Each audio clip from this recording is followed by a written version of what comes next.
Hey up. So I was contemplating the true meaning of Christmas when I decided it'd be a good time to get off my fat lazy arse and actually make another video. I'm pretty much going to follow the same formula as the last video, you know, just spew out some crap over the top of a video and hope that people like it. Only with this video, I'm going to try and change it up a little bit. Instead of talking about what I'm doing with my artwork, I'm going to just talk about the channel in general. And also, you know, for some of the more die-hard Wheel of Time fans out there who are just here for Wheel of Time content, you know, lend my take on what this actual scene is that I'm trying to depict in comic form. And hopefully not get eaten alive as a result. So as I may have mentioned in my previous video, the idea behind this is to sort of adapt a key scene from the Wheel of Time into a comic using my own art style. I chose this particular moment within the series, a chapter known as Dumai's Wells, or rather the end of that chapter, because as an illustrator it is just full of lovely, gory details that I can have a lot of fun with. So for those of you who don't know, Dumai's Wells is this crazy, insane moment that happens around about halfway through the Wheel of Time, and it's where our sort of main character's secret weapon, if you will, is first unleashed upon the world to decidedly mixed reviews. While no one's complaining that the job didn't get done, you know, you've got a lot of people sort of complaining about how it got done.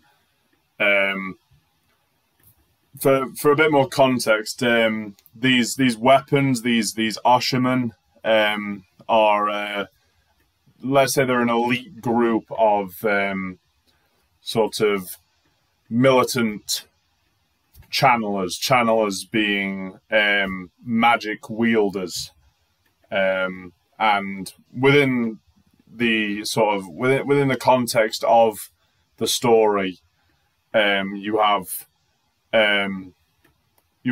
female channelers, these Aes Sedai, who are bound by a very strict sort of code of conduct. The Ashermen, however, are bound by no such law. They essentially wreak havoc upon the world when they are sort of given free rein to do with the power as they see fit, and in doing so they completely decimate the Shido army. And let's just say people are a little bit afraid of the you know, the potential fallout that could occur with these men being so powerful and so dangerous. This particular scene that I'm currently working on at lightning pace is just after the initial order is given, when a second order is given, directed to the Oshermen by their general, a man called Mazrin Taim. He gives them the order to perform a certain weave called Rolling Ring of Earth and Fire, and this is my attempt to show off in as graphic a way as possible what that particular weave could look like. You know, it's always a lot of fun getting to work on moments like this, because as grisly as it sounds, the more graphic, the more gruesome, you know, the more work there is to do. And you know, when you love your work and, you know, you have a lot of fun doing it, more work is always better. Yeah, this feels like a good time to, you know, talk about the channel and what I'm hoping to get out of it, and as well what I hope you can get out of it. I think for me, this channel is a way of getting out there, of you know, broadcasting myself to a wider audience. And if YouTube, Instagram, Twitter, Reddit, whatever, were all a load of pies, I'd be sticking my fingers in all the pies like some kind of horrible pie-fingering deviant. That's just great, isn't it? It's a terrible analogy. Right. Anyway, as well as, you know, what I'm getting up to, apparently, I want it to also be, you know, somewhere where artists can come and maybe learn, because I think that highly of myself. Yeah. No, but there's definitely a gap that I've noticed within the internet, the omnipresent creature that is the internet.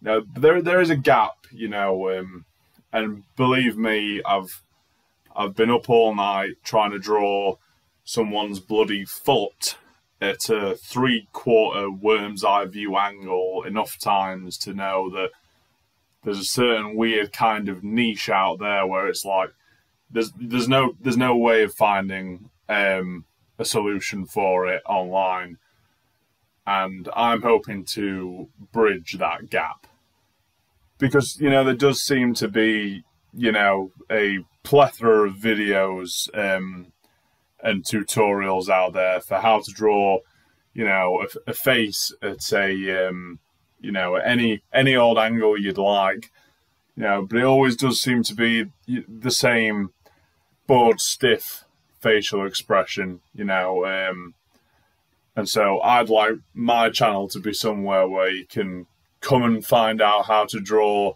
someone screaming in anguish at a bird's eye view with a crooked tilt, or that kind of thing.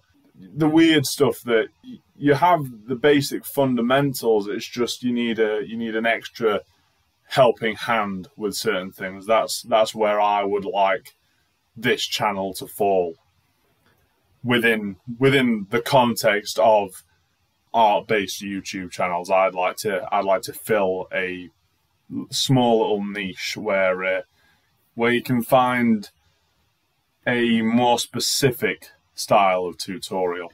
Obviously, as well as tutorials, this is going to act as my broadcasting station for a lot of my projects that I'm working on. You know, this is where, you know, I'll show my process on these projects, and you know, whether it's in depth or not, show you, you know, how I work through my, you know, projects, be it large or small, and just, you know, keep you all up to date on what's going on within regards to what I'm working on, what I'm hoping to work on in the future.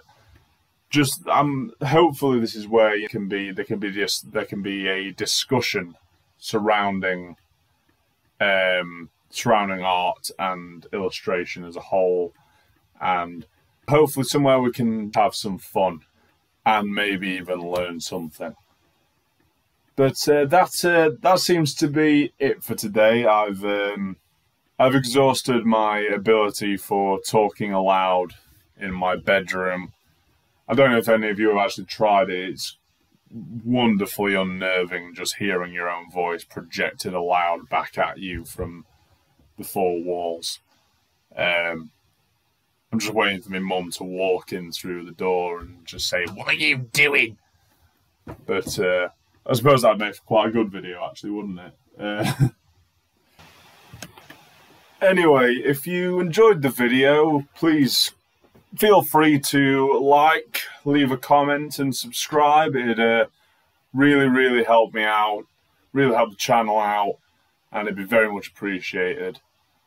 Anyway, that's all from me. Right, in a bit.